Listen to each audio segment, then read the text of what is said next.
So my mom, you know, very responsible, she had to struggle to make a living for us. So she became an insurance saleswoman, and I admire what she did. She had to work long hours. She'd come home. Us kids would be fighting. So she had every reason to be in a foul mood a lot. Either she's exhausted or we're exhausting her. So then one day, my aunt takes her to this gathering called a Fireside. I didn't know what it was, but I did notice my mom would come home and be tired and moody. And when she got back from this meeting, she'd be in a good mood. Go out moody, come back in a good mood. I'm thinking, I've got to know more about this. So I decided I want to go to a Fireside just to see what's putting her in such a good mood. So the first thing I noticed is that these people, they really enjoy their food. Sorry, Becki, I had 3 portions. And then, on top of that, you know, I don't know anyone, and all I hear is, a la pie, a la pie, a la pie. And I'm thinking, I love pie too. I like apple pie and pumpkin pie. And I really like blueberry pie. Actually, it means something else. Alawa pie is Baha'is way of saying hi. So I looked into the teachings. Actually, before I talk about that, we have a weird terminology in the Baha'i faith. I mean, seriously, there are some words, if you don't know what they mean, you'll imagine something completely different. So, apart from alawa pie, I hope we do have pie later, by the way. So apart from that, I'm like, even though I'm in Germany, I wanted to read these writings in English. So I get these books, and I can't understand half the words. I'm like, omniscience?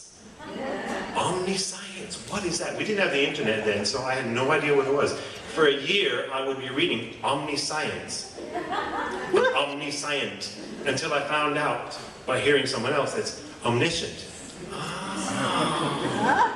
But the Baha'is, they didn't tell me, you know, they didn't correct me, they were being too polite. So I started trying to understand words by splitting them in chunks. Omniscient, well that didn't help for that word, but even a word like manifestation, Baha'is use that word all the time. Manifestation is like, manifestation. Wait, infestation of men? No, not that word. So, and the word chastity, I'm like, I had no idea what that meant. I know now that chastity means having a pure mind, a pure heart, and I'm like, chastity? Is this really about not thinking about sex? I mean, so we have these, and another one. Baha'is were talking about the lesser piece and the greater piece, and I'm just thinking, well, when I was with my brother, who was 10 years older, I always got the lesser piece of everything. He'd buy a pack of Twinkies, and he'd give me half of a Twinkie, and he'd eat 1.5. So lesser piece, greater piece, I thought it was about food. Later on, I find out it's about political peace, the lesser piece being, you know, just like a peace between nations, no wars, and the greater peace where people are really at peace in heart. So we need to learn that not everyone is going to understand Baha'i terminology right away. It takes a little while. So anyway, back to that Fireside.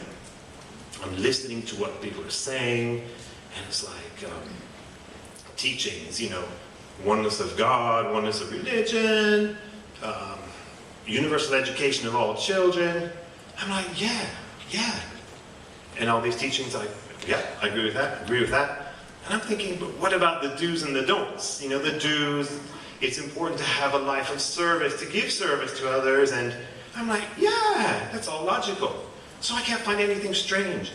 And I think, well, what about the don'ts? That's what I wanted to know. What are the Baha'is not supposed to do? And I'm like, okay, no alcohol, check.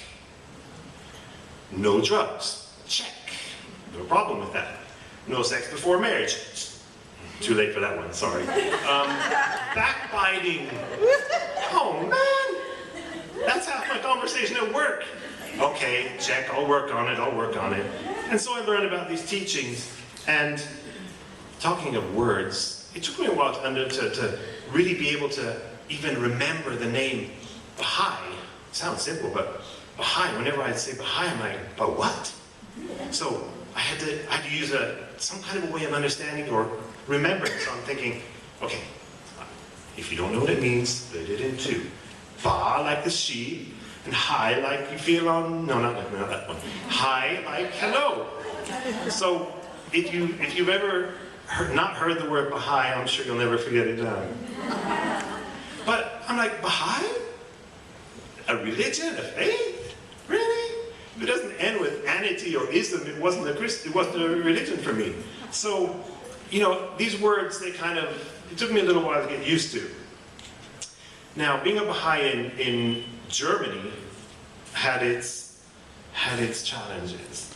Now, Germans love beer. Morning, noon, evening, and very late evening. So I worked for a construction company, you know, usually big, strong people. We worked hard, and, you know, and after work they drink, and that's fine, I have no problem. So here I am, I'm now a Baha'i, so I'm like, I don't drink. So every Friday at work, they had like a little, not a celebration, but it was a tradition. You'd eat pork foot and drink beer. Now, I'm not talking about like a little beer. These are like these giant mugs. So a big mug of beer and a giant piece of pork foot or pig foot. Now, it's kind of like, it must have been big pigs, because it's kind of like in the Flintstones when you're holding onto a drumstick. It was really big. So I have to, for the first time, I'm like, well, I'm not going to drink a beer this time. So the guy handing out the beer says, beer. And I'm like, no, thank you. And he's like, you take some beer. I'm like, it's all right, it's all right. I don't want any. You don't want beer? Why not? And I'm like, I was getting embarrassed, and whatever I said made it worse. And I'm like, I choose not to drink beer. You choose not to drink the beer? Why? And I'm like, he says, are you sick? He said, no, I'm healthy. Now, if I had said, yes, I'm sick. If I drink a drop of beer, I will drop dead. They would have left me alone. But no. I say, I don't drink alcohol. In fact, I choose not to drink alcohol. What? And he was like, his face was like, he was like, almost World War III about to start. I did not drink beer. And it's like, shame on me and my ancestors. So that, I've never had a pork foot ever since, by the way, ever. So that was my experience with the construction company. And some of the teachings I was fascinated by. You know, not having beer and drugs, that was fine. To me, it's like, those things change the mind, and I want to always have a clear mind. So I have no problem with any of that. But then, you know, I was reading things about, well, what is this? Oneness of all humankind. You know, oneness of religion. What does that mean? Well, it means that all the religions are like chapters of the same book. I'm like, brilliant, I can accept that. So it's no longer about which one religion is right or others wrong. It's that there's a place for all of them. They're all right. You know, Baha'is don't try and get people to become Baha'is. In fact, Christians should be better Christians, Muslims better Muslims. It doesn't matter. We're all in the same book, the book of God. So I'm like, I get that. And then there's the topic of racial prejudice and unity of races. And I'm thinking, wow, how is that going to work in America? That could be tough. So we used to take these trips to Florida, you know, to Disney. And on this one trip, so my wife and I drive to the gas station, filling up the car, and this guy in like a white Ford F-150 was like looking at me, I'm like, don't know what he's looking at. And then he says, she black? And I was upset. I didn't know, it just happened so fast. I'm like, what does he mean? Why is he asking this? I was confused. I'm thinking, he's racist, and what does it matter what her race is? But to just come out, you know, we're like 8 feet apart. You know, usually when these things happen, For days and days, I'll be like thinking, gosh, I wish I'd said that, I wish I'd said that. This was truly the one time in my life where I just opened my mouth. So I'm going to rewind. Filling up the car, and he says, she black? I said, no, not yet. She's white, she's trying to be black. And just like the guy that didn't give me the beer, he's like, so I'm like, yeah, no, I said to him, you know how much it costs to get her hair curled every day?